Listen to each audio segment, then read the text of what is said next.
Assalamualaikum warahmatullahi wabarakatuh. Selamat pagi anak-anak hebat. Bagaimana kabar anak-anak hari ini? Alhamdulillah, subhanallah, Allahu Akbar. Alhamdulillah, bertemu lagi dengan Bu Lilis. Hari ini kita sudah belajar tema 6 ya, lingkungan bersih, sehat, dan asri. Pada hari ini kita akan belajar subtema yang pertama tentang lingkungan rumahku pada pembelajaran yang ketiga dan yang keempat.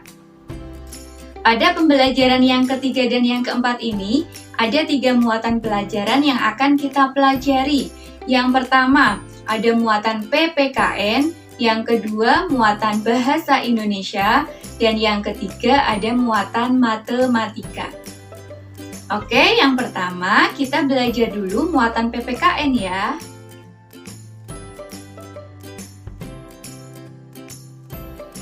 Anak-anak perhatikan gambar di samping. Bagaimana gambarnya? Betul sekali. Rumahnya berantakan ya, barang-barangnya berserakan semua. Jadi, kalau kita malas membersihkan rumah, beginilah suasananya ya. Rumah akan menjadi kotor dan kita akan menjadi tidak nyaman di rumah. Kemudian akan banyak lalat, akan banyak semut, akan banyak serangga. Terus pakaian yang menumpuk juga akan mengundang banyak nyamuk yang akan menjadi sarang penyakit.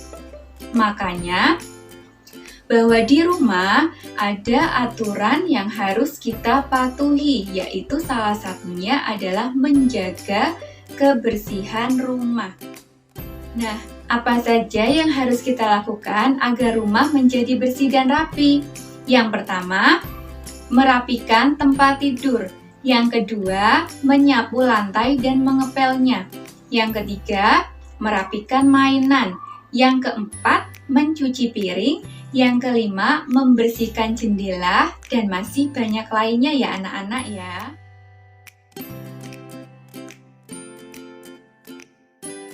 Muatan yang kedua adalah bahasa Indonesia. Mengenal ungkapan petunjuk.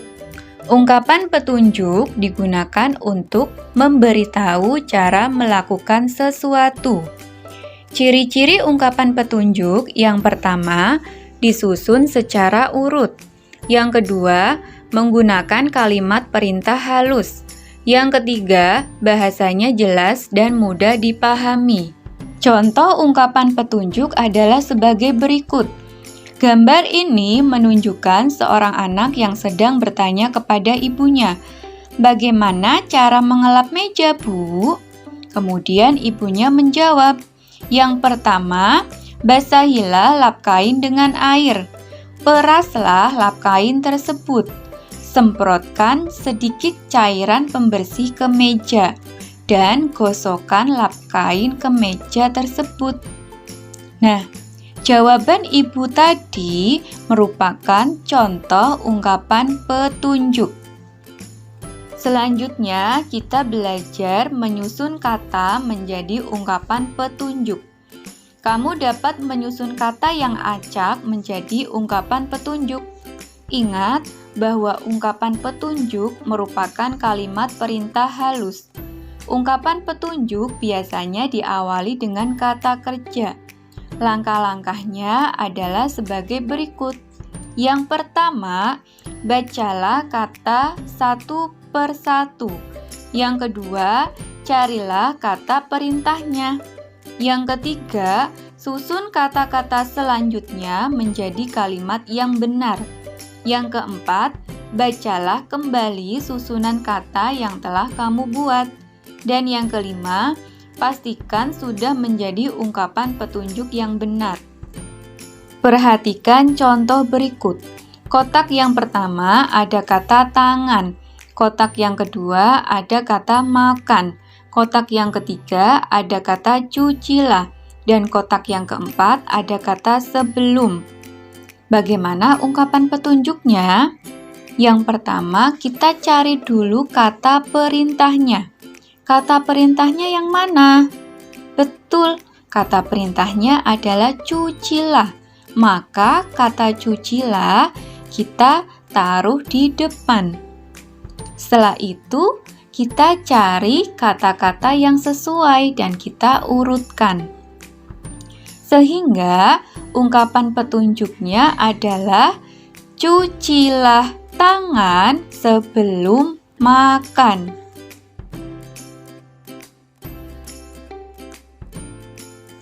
Muatan yang ketiga adalah matematika. Yang pertama, melakukan pengurangan tanpa meminjam dengan cara bersusun panjang. Pengurangan dapat dilakukan dengan cara bersusun panjang. Langkah-langkahnya adalah sebagai berikut.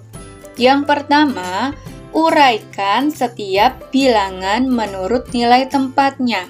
Yang kedua, kurangi bilangan pada setiap nilai tempat. Yang ketiga, jumlahkan kembali hasilnya untuk mendapatkan hasil akhir. Bu Lilis kasih contoh dalam bentuk soal cerita ya. Ibu memiliki 24 buah jeruk. Ini 1 puluhan, kemudian ini 1 puluhan, dan ini sisanya ada 4 satuan. Jadi, total semua buah jeruk yang Ibu miliki ada 24. Kemudian, Siti meminta 13 buah jeruk untuk dibagikan kepada teman-temannya. Berapa sisa buah jeruk yang Ibu miliki? Caranya kalau seperti ini, kita tinggal silang aja buah jeruk sejumlah yang Siti minta. Yang Siti minta tadi berapa? 13. Kemudian kita silang sejumlah 13.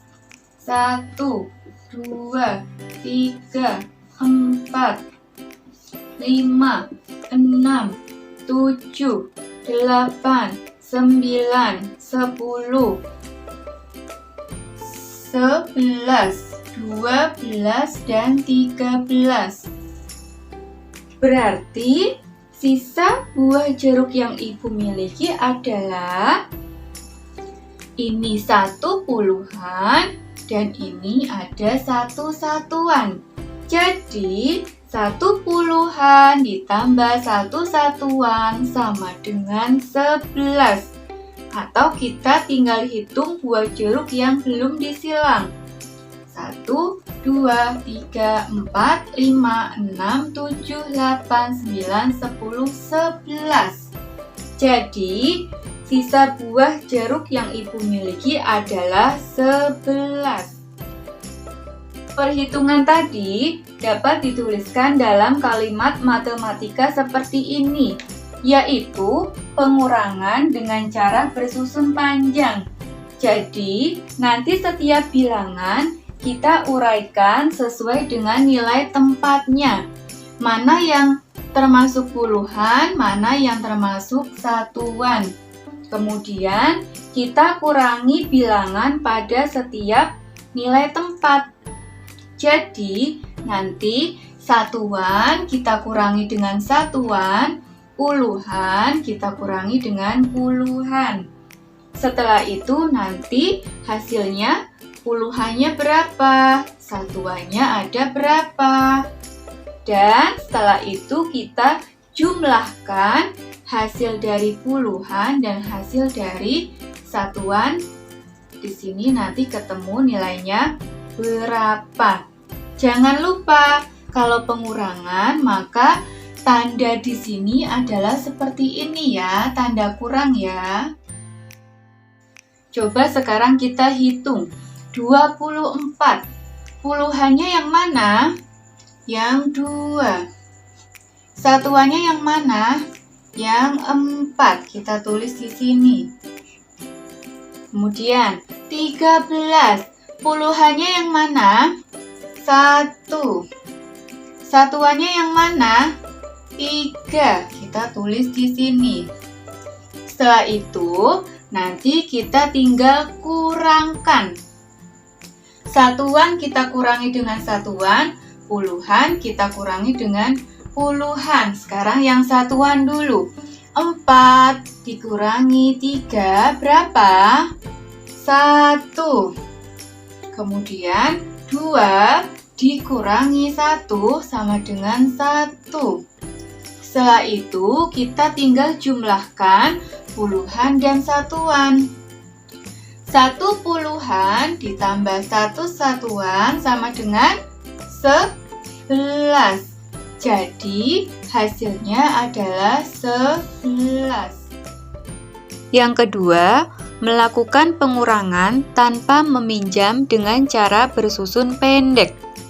Pengurangan juga dapat dilakukan dengan cara bersusun pendek. Caranya adalah sebagai berikut. Yang pertama, bilangan disusun ke bawah.